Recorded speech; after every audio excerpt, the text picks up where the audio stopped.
feeling very depressed right now. I just talking into this camera right now because I feel like it's going to help me get those depressive thoughts out of my head. And I'm not going to edit this. I'm not going to make it fancy. I don't expect anybody to listen to this or watch this, but that's okay with me. I feel like a failure. I feel like a failure because I spent my whole life telling myself that I'm special. I spent my whole life telling myself that I'm important, that I'm a diamond in the rough. I can't function in this world. Part of that is because I have autism, part of that is because I have ADHD, and part of it is because I've wasted my life. I don't belong in this world. I'm not built for it. I tried to convince myself for decades that my creativity is my ticket to stability. I am a creative person, but it hasn't helped at any time in my life. I come up with ideas, I come up with concepts, and they have done nothing for me.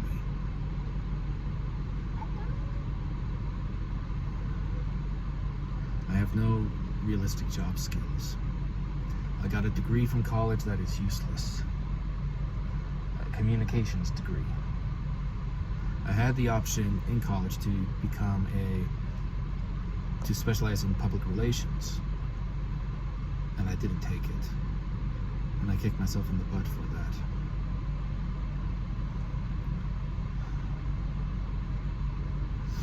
The only useful thing I ever got out of college, or even remotely useful, was my wife. We met each other in college.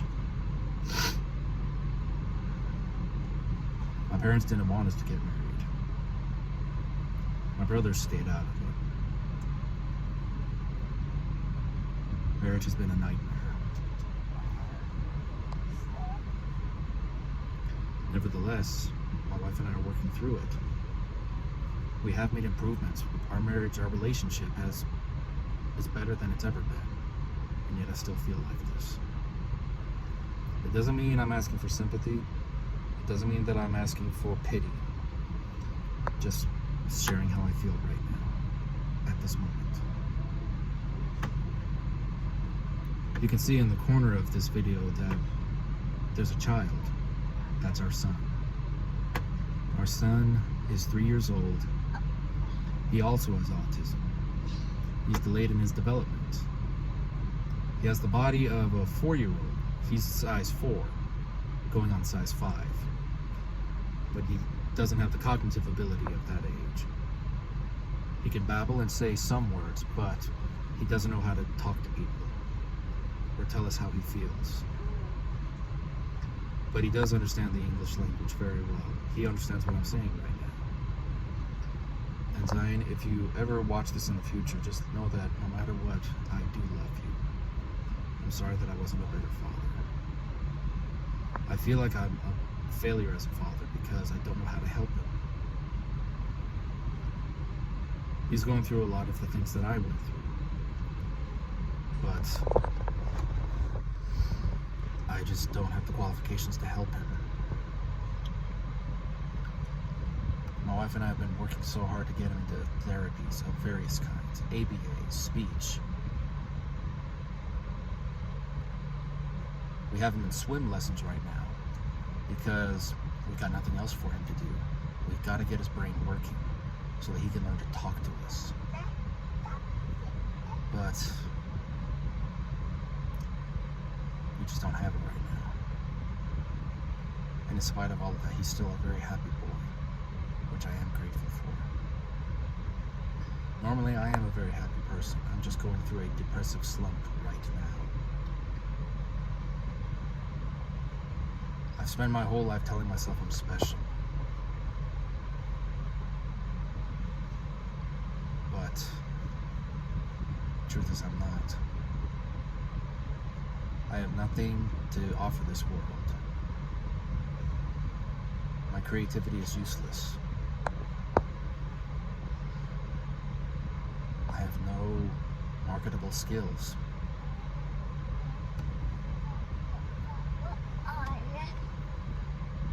There's so much more that I want to say right now, but I feel something telling me to not say it. And I'm going to listen to it. I don't belong anywhere.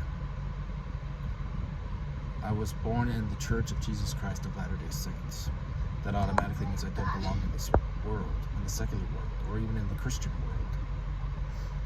On top of that, I love heavy metal music and rock music. I love anime. And that isolates me from the LDS community.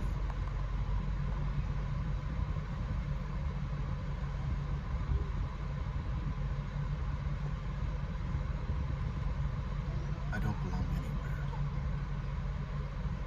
Now granted, that has been changing. My family has been working hard to accept me. Specifically my wife and my son. My in-laws, I have a good relationship with. I'm getting a better relationship with my family, meaning my brothers and my parents.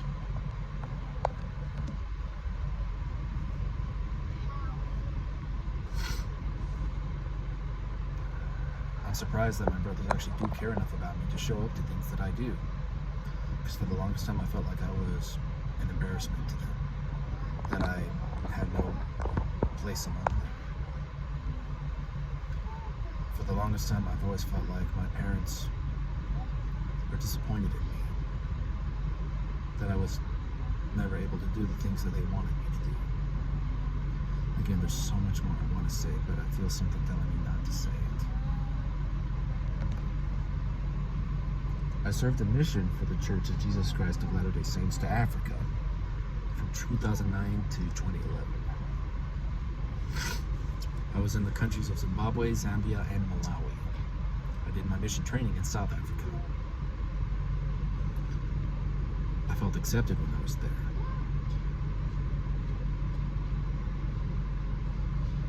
At least to a point. The other missionaries didn't like me, but the people did. There were some missionaries I actually became good friends with. But most of them didn't like me. Granted, I deserved some of it, but I feel like I didn't deserve some other parts of it. My mission president tried his best with me, and I was able to serve an honorable mission in spite of all that I went through, in spite of all the horrible things I did.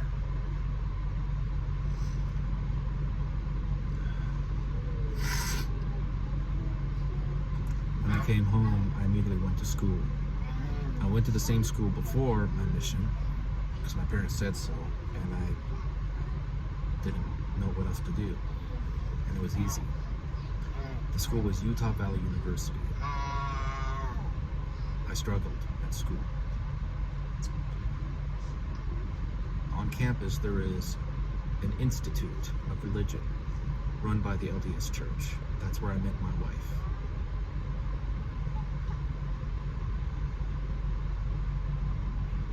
Our marriage has been a nightmare. Me and my wife are both broken people. We've done horrible things to each other. Yet in spite of all of it, we've given ourselves chances to fix things. And we've actually done a good job. Our relationship, like I said, is better than ever. We're better at communicating with each other. We're better at having healthy boundaries with each other. We're better at trusting each other. And obviously, we have our son, who was a surprise. We tried for 7 years to have a child, and nothing happened. And when we stopped trying to have a child and decided to adopt is when my wife got pregnant. The pregnancy almost killed her. Our families tried their best to support us, but my wife had thinking errors and thought that if she needed help, that meant she was a bad mom.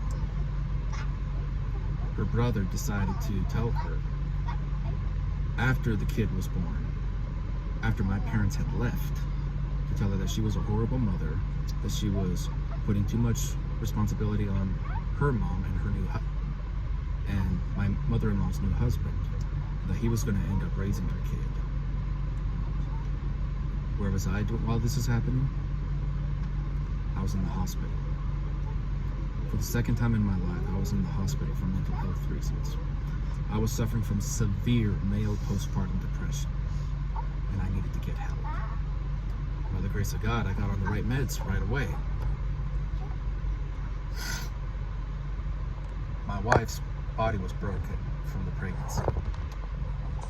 She was doing physical therapy to desperately become functional.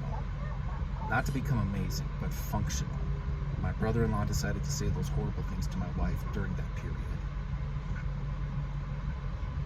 I felt tempted to share his name right now so I could ruin his life, for ruining my wife's life. But I feel something was stopping me, so I'm not going to do that. He can live his life.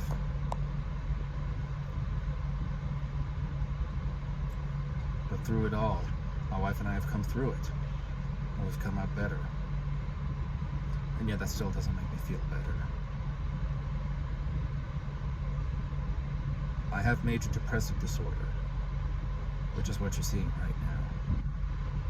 Nevertheless, it doesn't last. And doing things like this helps get those feelings and thoughts out. Leave my brother-in-law alone. Leave my family alone. You can say what you want to me. I'll probably ignore it. Unless it's positive, or even somewhat encouraging.